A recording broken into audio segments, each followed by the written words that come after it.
Aleluya. Gloria sea al Señor. Dios les bendiga, hermanos, de una manera poderosa. Estamos aquí para aprender de la palabra del Señor.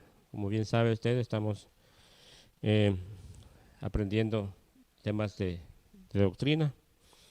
Es muy importante que estemos al tanto de todo lo que tiene que ver con la doctrina en la cual nosotros estamos, la doctrina apostólica. Hemos estado viendo temas prácticamente de historia y hemos estado viendo las traducciones de la Biblia, versiones de la Biblia, la historia de la iglesia, incluso la Biblia misma. Y en esta hora pues vamos a ver un tema que tiene que ver con la reforma, que data desde el año 1500 o el siglo XV de nuestra era. Entonces, vamos a orar y a pedir al Señor que nos bendiga en esta hora y que sea su Espíritu Santo el que nos dirija, que nos controle a usted y a mí y que nos ayude a que cada día podamos amar más la palabra y anhelar meternos más en ella para conocer más del Señor. Oramos, Padre, en el nombre de Jesús, te damos gracias, Señor, por la oportunidad que me das de poder estar acá al frente de tu amada, de tu pueblo, Señor, para poder juntamente todos aprender de tu palabra. Envía un espíritu de revelación sobre nuestras vidas. Nos metemos bajo el manto quíntuple del apóstol, del profeta, del evangelista, del pastor y del maestro, y que venga un espíritu de revelación sobre nuestra vida. En el nombre de Jesús, cúbrenos, Señor, por el poder de tu Espíritu Santo. Amén y amén. Muy bien, quiero iniciar de lleno para avanzar porque es un tema bastante extenso, solo vamos a verlo a grandes rasgos. Es importante que usted eh, busque este tema, es muy importantísimo conocer toda la historia del movimiento reformador. Usted lo puede encontrar y estudiarlo detenidamente con todo el tiempo. En esta ocasión pues vamos a ver los puntos más importantes. La Biblia dice en Romanos 12:1: no os conforméis a este siglo, sino transformaos por medio de la renovación de vuestro entendimiento, para que comprobéis cuál es la buena voluntad de Dios, agradable y perfecta. También dice, estas cosas os he hablado para que no os escandalicéis. Os echarán de las sinagogas y aún viene la hora cuando cualquiera que os matare pensará que hace servicio a Dios. Y estas cosas os harán porque no conocen al Padre ni a mí, según Juan en el capítulo 16, verso 1 al 3. La Reforma fue un movimiento, como les dije, que surgió más o menos en el siglo XV, con el movimiento de este señor Martín Lutero. La Reforma fue un movimiento que terminó con la hegemonía de la Iglesia Católica y, y inició la instauración de distintas iglesias ligadas al protestantismo. Aunque se inició en el siglo XV, como ya les dije, por el señor Martín Lutero, eh, también antes de esas fechas pues ya existían personajes que estaban luchando contra eh, este tiempo en el cual la Iglesia Católica durante casi 400 años estuvo en una tiranía, si podemos decirle así, convirtiendo el cristianismo en una ley de hombres que era regido bajo los altos líderes de la Iglesia Católica y que con los cuales se obtenían grandes beneficios, grandes ganancias. Prácticamente era un negocio para todos ellos y que lo defendían a costa de lo que fuera, aún teniendo que quitar de en medio a cualquier personaje que se levantara en contra de las atrocidades que se hacían dentro de la iglesia en ese tiempo. Pero ¿quiénes fueron? En esta hora vamos a conocer algunos de los reformadores en ese tiempo, aparte de, como ya les dije, de Martín Lutero. ¿Quiénes fueron estos reformadores de los cuales se conoce muy poco? Eh, ¿Cuál fue su aporte tan importante dentro de la reforma de la iglesia? ¿Qué dieron a la iglesia? ¿Y en dónde radicó la fuente de su guianza? La palabra reforma significa, número uno, acción y efecto de reformar o reformarse. Número dos, aquello que se propone, proyecta o ejecuta como innovación o mejora en algo, según el diccionario Drae. Es decir, que reforma es dar nueva forma a algo que ya estaba formado. O sea, la iglesia en un tiempo, nosotros sabemos que con la venida de Cristo se estableció la iglesia, como ya bien lo sabemos, bajo los apóstoles y profetas.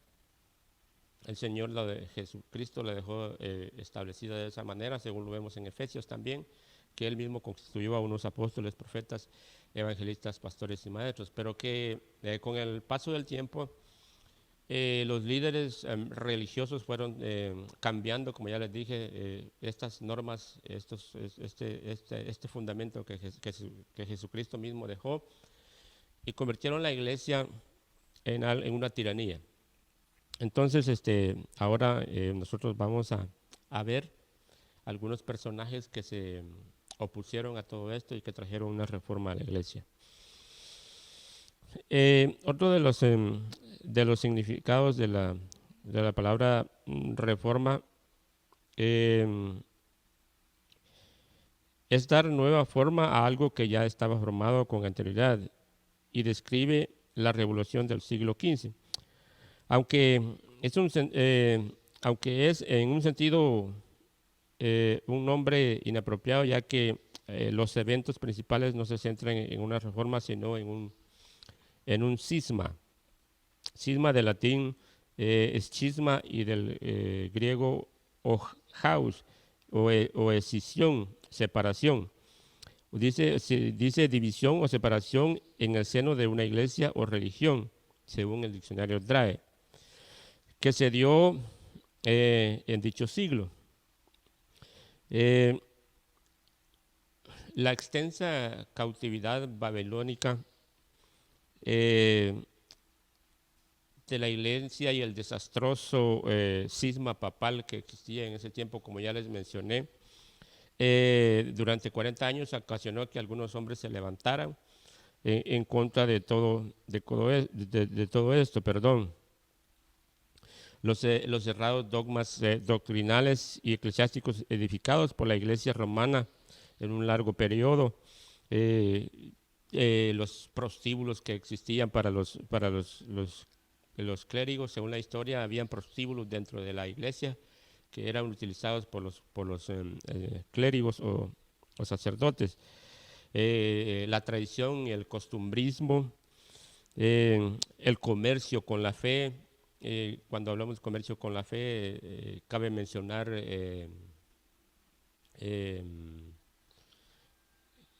las que cobraban dinero a las personas por el perdón de sus pecados. Eso lo vamos a ver más adelante.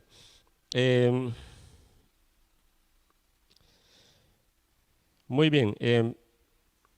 El deseo de reformar la iglesia romana surgió por varios motivos. El estudio de la Biblia, estos hombres se basaron, se basaron en la Biblia viendo las atrocidades que se cometían, y ellos decían, esto no está escrito, entonces ¿por qué se rige la iglesia católica bajo estas reglas y se hacen estas atrocidades si la palabra del Señor no lo dice de esa manera? Entonces esta fue una de las cosas que impulsó a estos hombres a luchar por la reforma de la iglesia y el despertar intelectual, o sea, que algunos hombres estudiaron la palabra y el Espíritu Santo les dio la sabiduría para entender y saber de que la palabra del Señor no estaba o no decía lo que en ese tiempo se hacía en la iglesia. Entonces, eso fue lo que despertó el deseo de traer una reforma dentro de la iglesia.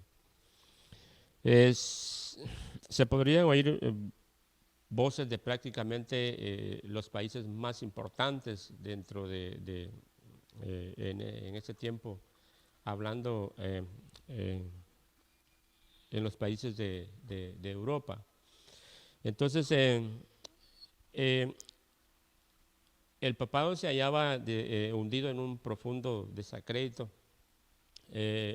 por todo lo que ellos, porque todo lo que ellos hacían, la corrupción era tal que ni las personas más piadosas sabían que era el verdadero pontífice. Y entonces estos hombres se levantaron a tal manera de que ellos vieron de que la iglesia no era necesario de que tuviera un papa que la rigiera y que ordenara todas estas cosas que se hacían en ese tiempo, sino que existía una palabra escrita que es la Biblia y entonces en base a esta pues el pueblo podía ser dirigido de una manera como el Señor quiere. Entonces se levantaron estos hombres, estudiaron la palabra del Señor, se prepararon y se dieron cuenta de la verdad, pues, y entonces iniciaron la reforma.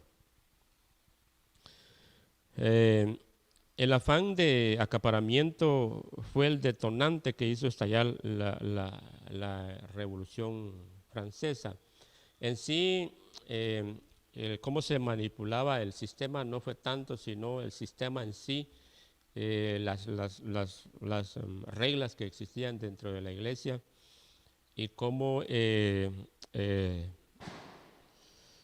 los altos mandos o líderes de la iglesia acaparaban a través de las indulgencias, como ya les mencioné, o sea, pedían dinero a cuenta de que sus pecados fueran perdonados.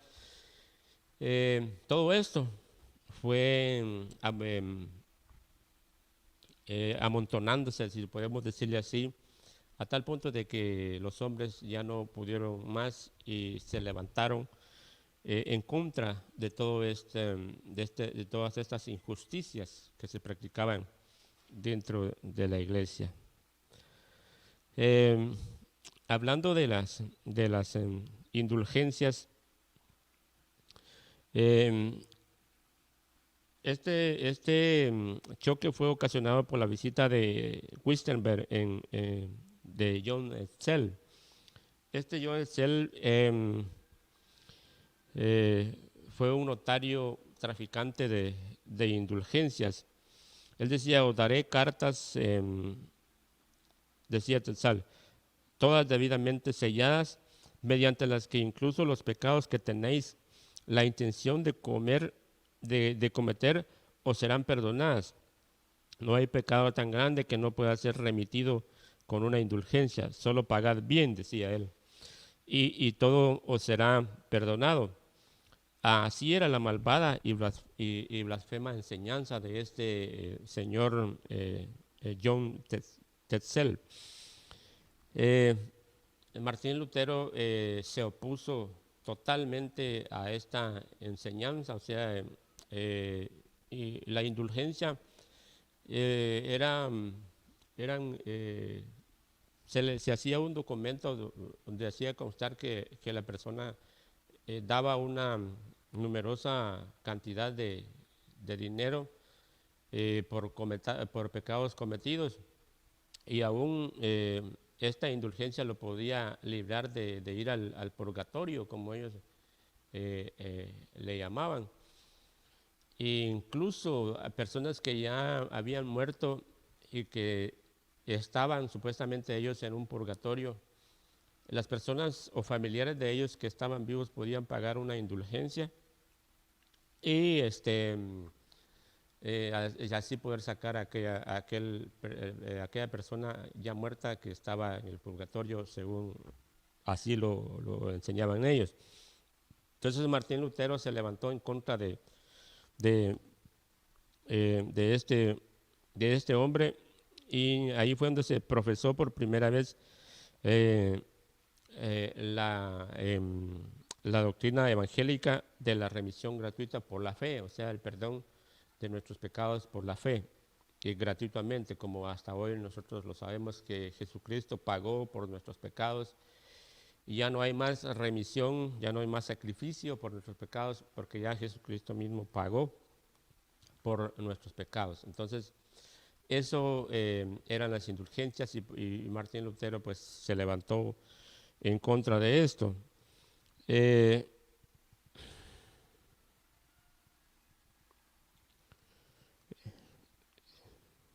Esto hizo que este personaje se sintiera eh, agitado y desalentado. O sea, Martín Lutero, nosotros vemos de que por haberse levantado y haber clavado las 95 tesis en las puertas de la iglesia de Wittenberg, él fue perseguido, fue acusado incluso de anticristo, y todo esto hizo que Martín Lutero se sintiera cansado y agitado, y en algún momento él escribió algo donde decía: nadie puede saber lo que he sufrido mi corazón, lo que ha sufrido mi corazón durante aquellos 2 primeros años, la desesperanza en que me hundí, porque en aquel tiempo desconocía muchas cosas que ahora, gracias a Dios, conozco. En algún momento Martín Lutero se desesperó, y él no del todo luchó por un cambio total o por una erradicación de la iglesia, sino que él lo que quería él era cambiar dentro de la misma iglesia las cosas y hacerlas según él lo había visto por la palabra, pero él no quiso sacar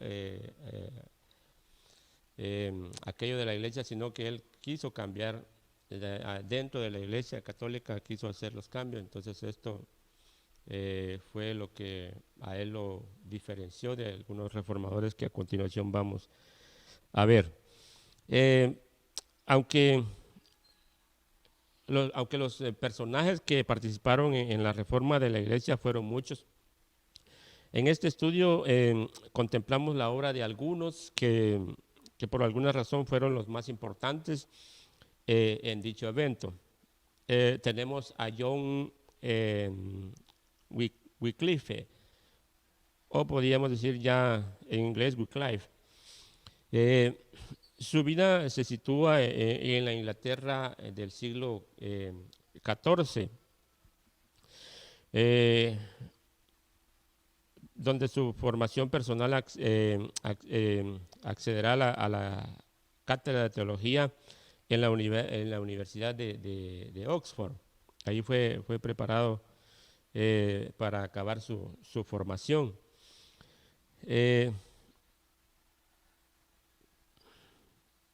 Fue protegido por el personal, por el duque Lancaster, y tutor personal del rey segundo de Inglaterra en el año 1367. John Wycliffe ha sido con justicia descrito como la estrella matutina de la Reforma. Fue el primer reformador de la cristiandad, o sea, el Lutero de Inglaterra. Al mismo tiempo que se levantó Lutero, él en Inglaterra estaba haciendo lo mismo, John Wycliffe. No vaciló en tildar al Papa de anticristo por su y él fue acusado también por el pontífice romano de Anticristo. Tiene una versión y su versión es la Vulgata, que apareció en 1388. Hubo la necesidad de que este reformador hiciera la traducción del griego al idioma latín, para que toda la gente fuera conociendo lo que es la palabra de Dios, porque si nosotros sabemos de que en ese tiempo, pues la iglesia, la Biblia, perdón, no estaba a la mano de todo el pueblo, sino que solamente la tenían los líderes. Y entonces, por esa razón, ellos manipulaban el cristianismo a su antojo y conveniencia. Entonces, John Wycliffe, hizo la traducción esa que ya les mencioné, la Vulgata. En mayo de 1415, el Concilio de Constanza condenó las herejías, supuestamente de ellos, de Wycliffe, y ordenó que su cuerpo fuera exhumado y quemado. Este decreto se llevó a cabo en 1428.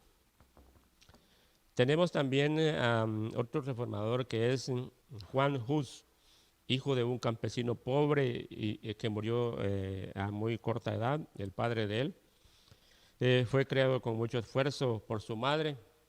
Él logró estudiar en algunas universidades importantes, adquirió el título de bachiller en divinidad en 1398. Juan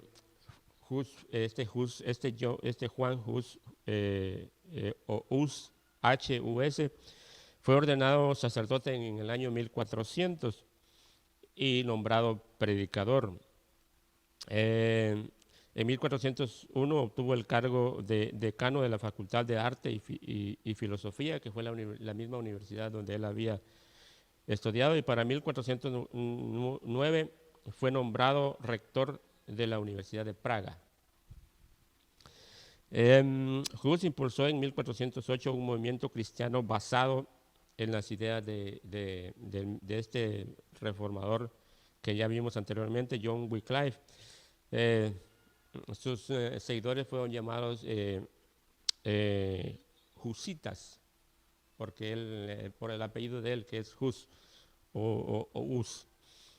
Tenemos otro reformador llamado Girolamo Savonarola.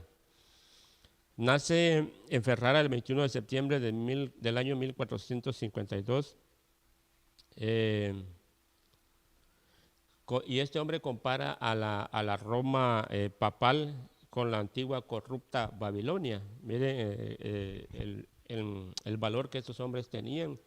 Incluso se enfrentaban a los grandes líderes religiosos a costa misma de poner en riesgo sus vidas, con tal de defender al pueblo de la tiranía de la iglesia en ese tiempo. Él escribe discursos que acusaban a la iglesia de todos los pecados. Los papas humanistas y protectores de las artes era su blanco preferido. Ese era lo que más atacaba este Girolamo Savonarola.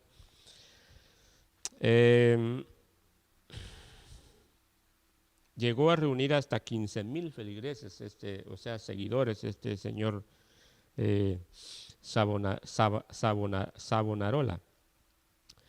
En 1491, a la edad de 34 años, se le concede la titularidad de la iglesia de San Marcos de Florencia. Desde este púlpito él ataca a este Papa Inocencio III como el más ignominioso de toda la historia. con el mayor número de pecados. Acusó directamente al Papa de ese tiempo, Inocencio VIII.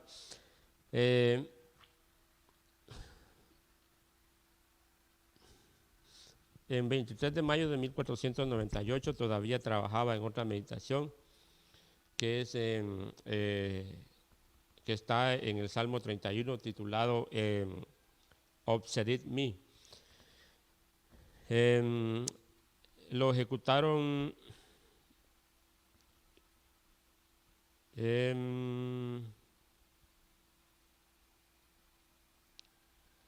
perdón,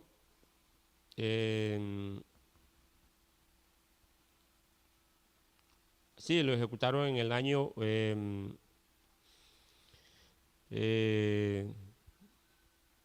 1900, perdón, fue ejecutado en la puerta de la iglesia del castillo de Hülkenberg. Este señor Savonarola, perdón, está muy complicado el apellido. Ahora veamos el otro reformador, que es Martín Lutero, del cual ya les había mencionado.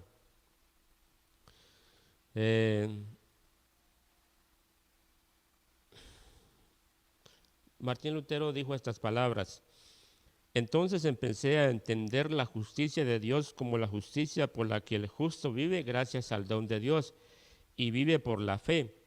La justicia de Dios ha de entenderse en sentido pasivo, es decir, en el sentido de que es Dios quien nos justifica en su misericordia por la fe. Esas fueron las palabras de Martín Lutero. Entonces ellos fueron dándose cuenta que era únicamente el Señor el quien podía acusar a los hombres, incluso ni Él no lo hacía, sino que más bien éramos justificados mediante la fe en Cristo Jesús. Entonces, Martín Lutero fue de familia pobre, empezó a estudiar abogacía en el año 1505. Dejó la carrera de abogacía para meterse al monasterio de San Agustín de Frut.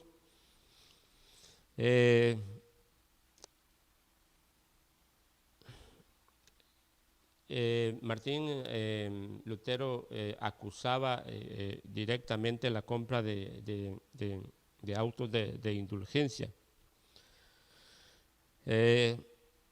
Estos eran, como ya les dije, pagaban porque deseaban escaparse de las largas residencias en el purgatorio después de la muerte, como ya les había mencionado en un principio. En el año 1516, Lutero había debatido la doctrina de la indulgencia. Había logrado atacar duramente esta falsa doctrina que era la indulgencia, que ya nosotros ya sabemos de qué se trataba. La cosa que enfureció a Lutero fue la sugestión de que tanto la culpa contra Dios y el castigo contra la iglesia terrenal podía ser cuidadas por la llamada indulgencia. Solo se pagaba una cantidad y ya no había que preocuparse por esta situación. Él invitaba en su tesis, en una de sus tesis, él invitaba a debatir sobre 3 temas generales.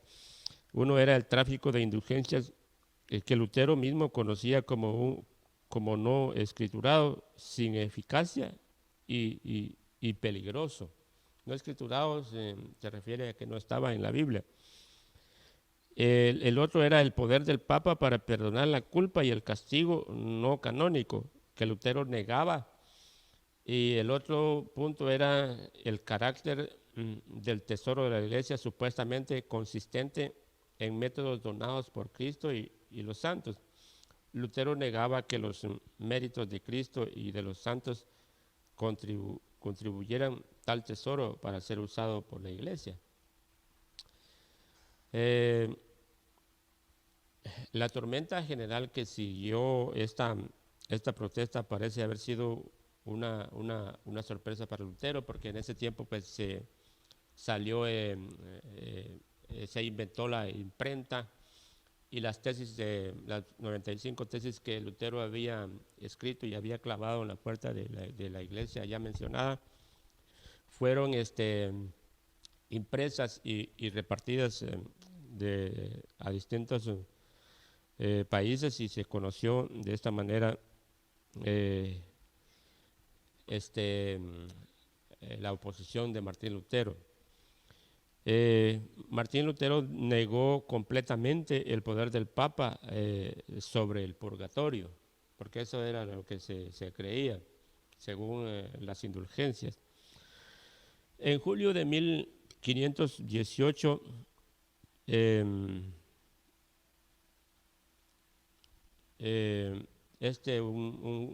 un general, Silvestre Priería se llamaba, era un oficial romano que atacó a Martín Lutero como hereje.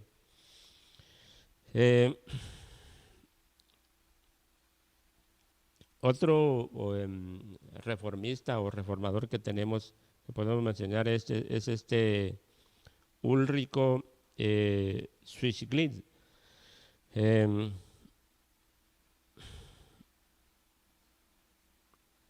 Este Ulrico se dio cuenta aprendió la importancia de la doctrina de la justificación por la fe, que mismo Martín Lutero había sacado a la luz, de que la muerte de Cristo era la única redención de su alma. O sea, la muerte de Cristo, Él pagó por nuestros pecados, por nuestra redención.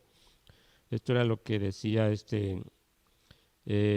Ulrico Zwingli. Ulrico Zwingli, había una diferencia entre él y Martín Lutero, porque este Ulrico lo que quería era sacar de la Iglesia Católica, hacer cambios, pero salir definitivamente de la Iglesia. Y esa era la diferencia que había entre Ulrico y Martín Lutero, que Martín Lutero lo que él procuraba era cambiar la Iglesia Católica, o sea, hacer un cambio dentro de la Iglesia, pero quedarse ahí mismo. Y Ulrico, él quería sacar de la Iglesia Católica y rescatar y ya hacer aparte ya otra religión. Entonces esta era la diferencia entre ellos dos. El error que cometió Ulrico fue que en su afán de querer hacer el cambio dentro de la iglesia, pues decidió meterse al ejército, y esa fue su perdición, pues fue muerto cuando estaba al mando de un ejército, y fue muerto en batalla. Entonces esa es la historia de Ulrico. Otro reformador que tenemos es William Tyndale. William Tyndale nació en Inglaterra en el año 1494, probablemente en el condado de Worcestershire. Era un estudiante destacado en griego y latín. En 1515 se graduó como maestro de artes en la Universidad de Oxford. Él consigue la traducción al inglés del Nuevo Testamento de Tyndale.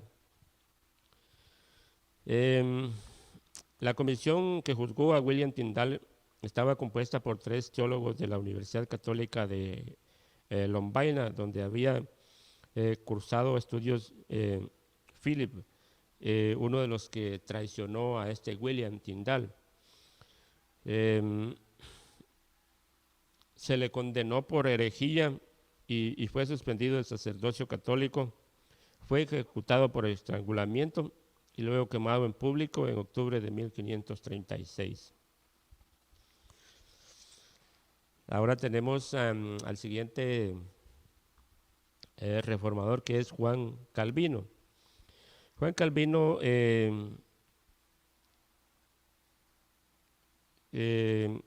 nació en el 10 de julio de se levantó el 10 de julio de 1509 al 27 de mayo de 1564, bautizado con el nombre de Jan Calvin.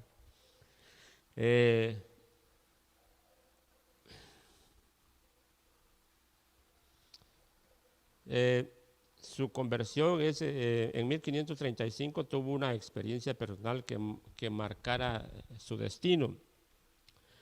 Con poco más de 20 años adoptó los puntos de vista de Lutero: negación de la autoridad de la Iglesia de Roma por derecho divino, negando la sucesión apostólica desde el apóstol Pedro y dando primordial importancia de la Biblia como única regla de fe y conducta, destacando la doctrina de la justificación del hombre por medio de la gracia mediante la fe y no por las obras. Nosotros sabemos que no es así. También las obras son importantes en nosotros como cristianos.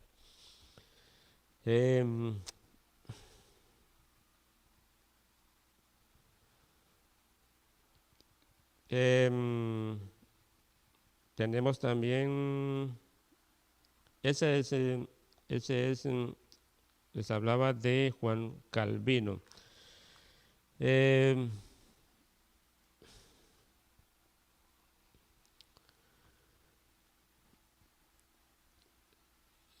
Como resultados y consecuencias de la reforma, a pesar de la diversidad de las fuerzas reformadas del siglo XVI, la reforma tuvo resultados muy importantes ahí donde triunfó, o sea, en esos lugares. En general, el poder y las riquezas perdidas por algunos nobles y por la jerarquía católica pasaron a la clase media y a los monarcas. Varias regiones de Europa ganaron independencia política. Vean todo lo que vino a consecuencia, o los resultados del movimiento de la reforma en ese tiempo. Algunos países ganaron independencia, pues se independizaron hablando políticamente, y religiosa y culturalmente también fueron independizados como resultado de la reforma. Incluso países como Francia y lo que hoy es Bélgica, donde el catolicismo se mantuvo, se desarrolló un nuevo individualismo y nacionalismo en materia cultural y política. El énfasis protestante con respecto al juicio personal en el ámbito religioso aumentó el desarrollo de los gobiernos demócratas basados en la elección colectiva realizada. Ahí fue que se empezó ya a lo que hoy llamamos elecciones. Por ejemplo, cuando se elige a un presidente en base a una votación masiva, ahí comenzó. Todo eso se fue formando a consecuencia o resultado de la reforma.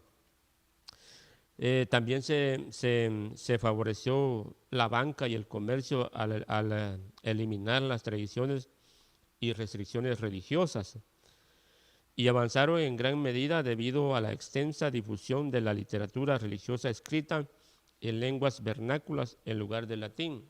Solo estábamos hablando de ya las versiones que se fue expandiendo por todos lados. La educación popular también fue estimulada gracias a las nuevas escuelas fundadas por College en Inglaterra y el señor Calvino en Ginebra y los príncipes protestantes en Alemania. La religión ya no era tanto una pasarela privilegiada de alto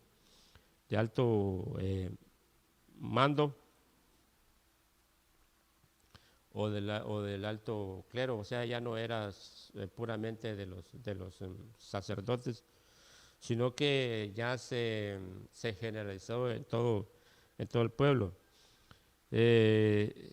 Se expandió las creencias dentro de la población, ya el pueblo empezó a conocer la palabra del Señor, porque si usted estudia este tema detenidamente, ahí se va. Yo no les expliqué minuciosamente todo el tema porque por cuestiones del tiempo, pero si vemos nosotros, algunos de estos reformadores tuvieron, por ejemplo, este señor que hizo la traducción de la Vulgata, tuvo que pasar persecución. En algún momento se daban cuenta los altos mandos de que él estaba haciendo una traducción de la Biblia y lo expulsaban de ese país. Se fue a otro país y ahí también fue traicionado por un amigo suyo y también fue expulsado a otro lugar, pero él siguió luchando hasta que logró hacer la traducción, la que le mencioné de la Vulgata. Entonces, de esta manera y a causa de que estos hombres, estos reformadores de la iglesia se levantaron y que vimos a grandes rasgos acá, entonces ya la religión se expandió a todo el pueblo.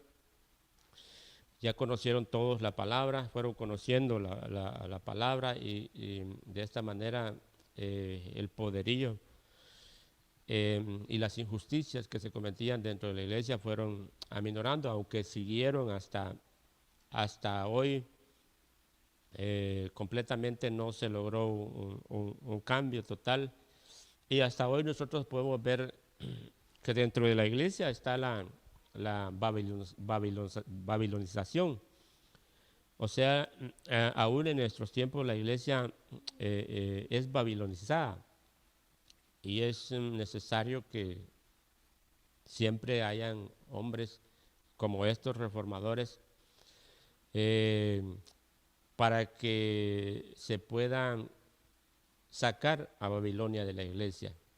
O sea, hasta hoy se sigue luchando, hasta hoy tienen que levantarse reformadores, hombres justos que, como dice la palabra, si los fundamentos fueran quitados, ¿qué haría el justo? Ponerlos nuevamente. Entonces, hasta hoy se siguen peleando, hasta hoy se sigue luchando para hacer algunos cambios dentro de la iglesia, donde se ha metido el mundo, digamos, o Babilonia se ha metido dentro de la iglesia, y tenemos que seguir nosotros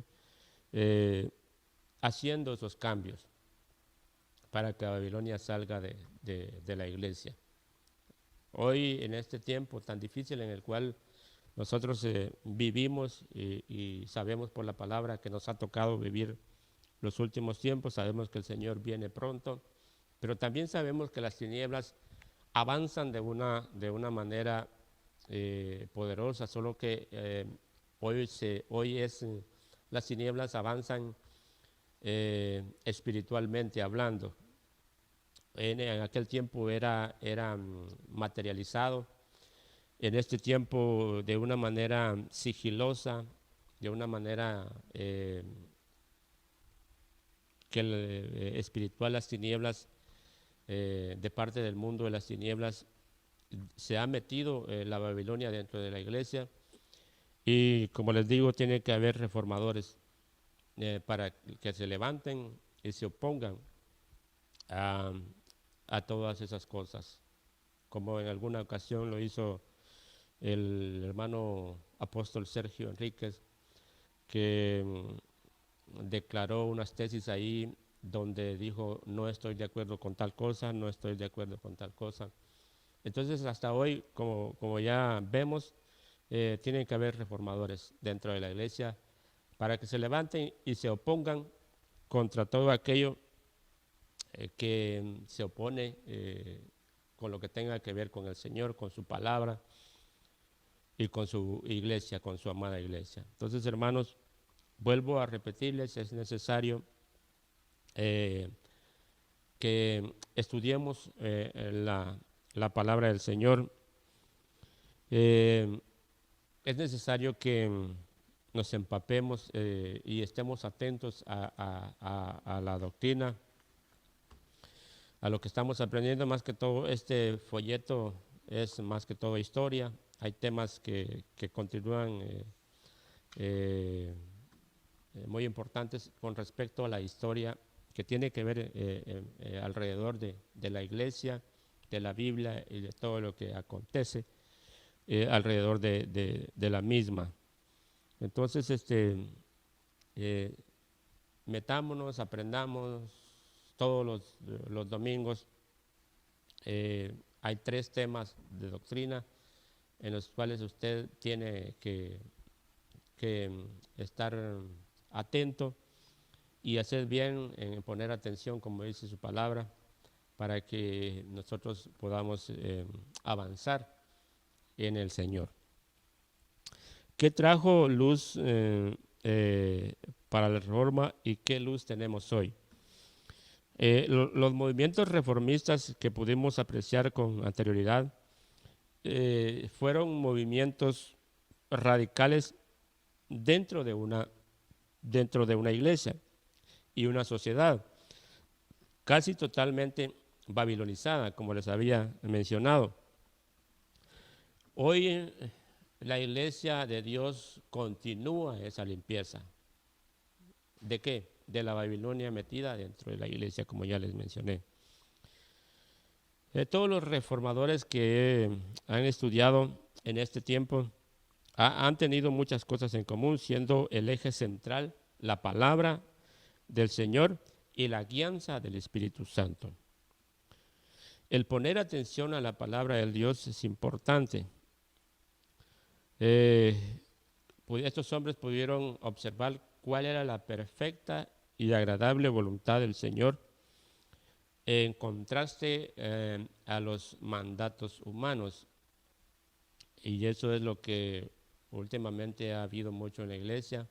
Se ha metido el humanismo dentro de la iglesia y ese humanismo tiene que ser erradicado, y es necesario que nosotros nos levantemos como reformadores y nos opongamos contra todo eso que está afectando a la iglesia y que le va a impedir ser novia, prepararse para poder encontrarse con el amado. Entonces, preparémonos, estudiemos su palabra, aprendamos de ella, conectémonos ahí todos los domingos para aprender la doctrina. Es muy importante tener este conocimiento, estas bases, para poder seguir creciendo. Dios le bendiga.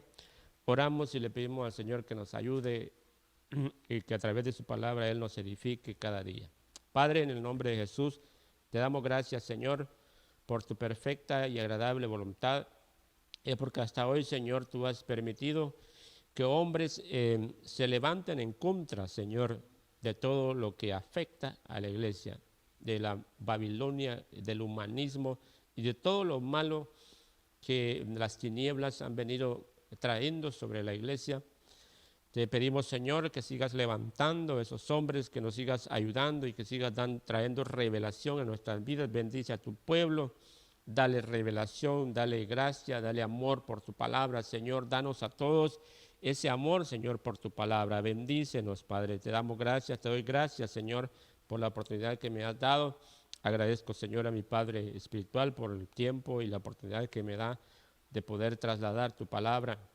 Bendita, Señor, bendice a nuestro apóstol Sergio y a toda la red de ministerios de Benecer. Bendice Guatemala, bendice a los gobernantes, Señor, de este país.